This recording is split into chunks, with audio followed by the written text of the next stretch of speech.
Patuloy po ang pagmamatsyag ng tibok sa Bulkan Taal sa Batangas matapos itong makapagtala ng 13 volcanic earthquakes.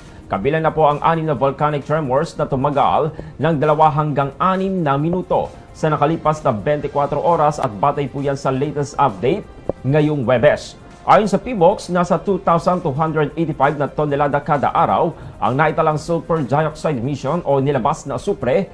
Indikasyon po yan ng patuloy na aktibidad sa loob ng bulkan. Namataan din po ang mahina ngunit patuloy na pagsingaw ng usok mula sa bunganga ng Taal na umabot naman sa 750 meters ang taas at tinangay ng hangin patungong kanluran, hilagang kanluran. Bagaman may aktibidad, nananatili po sa alert level 1 ang bulkang Taal. Ipinapaalala pa rin po sa publiko na ipinagbabawal ang pagpasok sa Taal Volcano Island na itinuturing naman na permanent danger zone.